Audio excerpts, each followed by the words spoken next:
Hello, this is Jae Ti. I'm on this channel. This is my newest channel now. It's called Lighthouse 4. That's LITEHOWCE number 4. All one word. Now I know I only got 15 minutes because if I go beyond 15 minutes then it won't let me upload it, and I don't have the tool to split the video. So I'm gonna have to keep it within 15 minutes and maybe upload another one. But believe me, this is a story. This is my life story. This is what happened. And the weird thing was, in order for me to understand what happened in my life that led me into this position, I had to come into the truth. I had to understand what the Bible was really saying, not just what it says. You know, the Logos is what it says. That's the word. The Rhema is the revealed revelation. That's what it's saying. And that's one of the issues today, that a lot of people know what the Bible says, but they don't know what it's saying. And before I could understand what happened and how it dates all the way back to 1997, I had to have that understanding. So, this is where it started. Okay. It was 1997, I believe March 25th. It was Sunday. I know it was Saturday night, Sunday morning. It was about 3 p.m. I was in the Northeast, in the Eastern time. It's about 3:30 in the morning. I'm awakened out of my sleep. It was a weird energy. It just washed over me. It kind of felt like if you ever sat inside a chair, a massage chair, and you turned it on. That's what it felt like. It felt like that energy just washed all over me. And it had me in this state, this trance, where I couldn't move, and I couldn't budge. It woke me out of my sleep. That was the weird thing. It woke me out of my sleep, and I tried moving. I tried struggling with everything I could, and I couldn't move. The only thing I could move was my neck. Everything else, I was frozen, solid, enveloped in this stasis. And so I started cussing and fussing because I wanted to make sure I was awake, like I wasn't dreaming. And the weird thing was, you know, I was in somebody's bedroom. I was asleep in their bed. And I looked on top of the door. And I saw this green thing, this little green thing. Looked like it couldn't have been much more than 3 feet tall, if it was that tall. But it was just sitting on top of the door. And it was staring at me. It was like this green, ghost-like epithelial thing. And it had these large black eyes. And it was just looking at me. And so I'm still cussing. I'm still asking them, what the heck, you know. I can't remember exactly what I said. But I'm still fussing. And all that thing did was look at me. And then it looked like this thing sprouted some kind of colorful wings. I just saw all these colors just sprout out of it. And then it went through the roof. Like it just went right through the roof. And then I heard these, what I thought at the time were sounds of my tires being punctured. Because I was driving a van at the time. My van was parked on the sidewalk outside the apartment that I was in. So I heard these punctures, one after another. It kind of sounded like somebody took an ice pick and was puncturing my tires. But at the same time, I was feeling it in the front torso each time.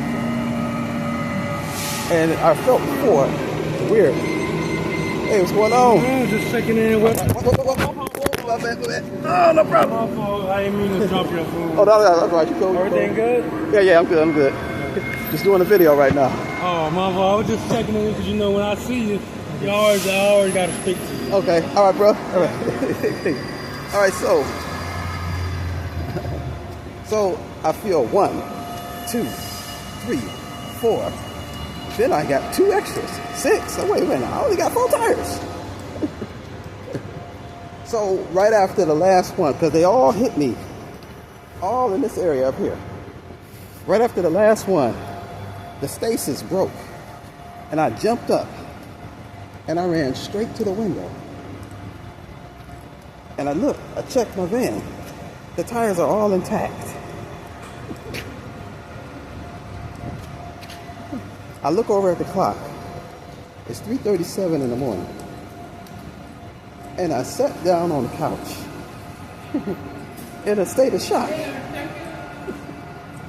And I sat there for an hour before I fell asleep. Because I was trying to figure out what just happened. It was puzzled. And then the next morning, about 9:30, I get a phone call. I find out that rapper Biggie Small just got killed the night before. So the person who told me that, I told them exactly what time it happened. It was like I literally experienced what he felt when he got shot. And it took years before, it took maybe 3 or 4 years before I figured out that he'd been shot with a silencer. And that was why those sounds were there. I said, man.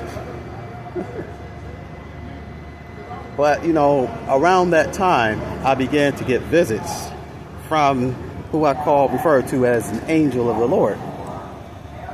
And I saw him on a few occasions. And I remember when I tell somebody what I went through, what happened. And the person said, well, maybe that might be a sign that you might need to change something you're doing. So I stopped hanging in the streets. I got back in school. And I moved out of the neighborhood. And I did everything I could to try to integrate into society and become a more productive citizen of the country. But I couldn't understand why I felt like I was being stagnated all those years. Because for 12 years, I had lived up in the Heights area, and then all of a sudden, financial calamities happening, things started dragging me. I mean, it was like the apartment that I was renting, all of a sudden, it started becoming higher and higher and higher and harder to maintain the rent. Why? Because I was renting from a renter. I was renting from somebody who was leasing the place out. And they had 2 or more different units. And they had another unit that was exactly like mine. While that price on that unit was getting lower, mine was going up. And I couldn't understand it. So anyway, I ended up losing that place. And I ended up coming back to where, not to exactly where I moved out of, but in another variation. And then that's when I began to see all of this stuff. Actually, I didn't see it. I was there for about 4 years until I saw it, because I was getting ready to move out. And then all of a sudden I felt stagnated and I couldn't get anywhere. It was like I was going to get this one apartment in this one, place to get, back into an area like that. And the apartment was offering free cable. And then all of a sudden, one day changed, and all of a sudden he didn't want to rent to me anymore. Even when, the landlord of the place where I was, they threw up a sign, because I wanted to move out without nobody knowing my business, but they just put on the big old billboard that the apartment was going to be available for rent next month before I got a chance to get out. So that made whatever was going on come at me. But maybe I don't want to go into that right now. I want to try to condense this. So later, I see the angel again. What's up, brother? Hey, what's going on? All right. I see the angel again. And he tell me, it's your fault. Think about it. I was on my way to work. And soon after that, about maybe a year or two, I get called and told that I'm supposed to be out here preaching. I'm supposed to be out here preaching, and I had no preaching experience. But later on, I found out all this was just a ploy to get me under what's called accusation or pride. Because the Bible says that, not a novice, lest he be lifted up in his pride and fall under the devil's condemnation. So a lot of time I figured out that I was put out there so that I could be condemned, because whatever it was trying to take things from me. And that's when I began to see something was wrong with it, because I began to see, man, but I know that I met the real angel that loved me, because later on I figured out the reason why I was in a stasis, that, that what happened was, because I saw this one video where this military guys, he came on and they was explaining some things. And what he explained was exactly the way I saw it. And he even drew a picture, and I was like, wow, that's what I saw. And he was saying that they literally, they take people right through the wall. So I was like, oh, okay, so the reason they didn't take me was because I was protected. So that kind of lets me know that if there are extraterrestrials, there are aliens, whatever, they're scared of something. They're scared of the Creator, which is why they need us to transgress and turn against our Creator and join in the foolishness, things that God never spoke. Because whatever God didn't spoke, that's not in line with His Word. And if you come in line with something, if you come into agreement with something that God didn't speak, you're coming into agreement with demons, and you're creating a whole lot of problems for yourself. Because it says, he which you submit yourself unto, you become its slave. So, going back. So, even though I went through all of that stuff, a lot of things, I realized that I was slowly, more and more losing ground. I felt like I was going around in circles with the ministry. It wasn't going anywhere. I was getting smarter and wiser, but I wasn't growing.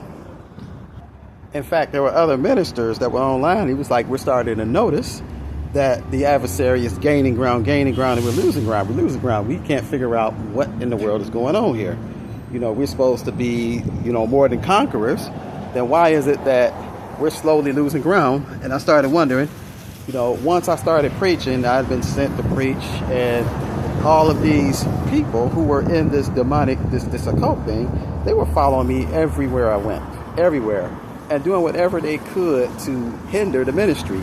And all the messages that I would put out, the letters I would write, they would get intercepted, and it seemed like for some reason I was being slowly used to hand over and let them find a way to get my stuff, or draw people out so that they could get to them. I couldn't understand this. I'm like, man, it's not making any sense. But I still knew that their God was real, so I didn't turn on him. I kept his name. I kept his faith. Kept the faith. But eventually I found a ministry that helped me to understand what it meant, what the words meant. And when I started listening to that ministry and I started applying the rules of understanding the Bible, I began to understand what happened. Biggie's last album was Life After Death, and he had some prayers on one of his records. So, there was something that happened where, just like everybody uses music to communicate. Okay, all right, wait. So there was something that happened that I was mixed around in, and a message got misconstrued. And I remember the same thing with Tupac.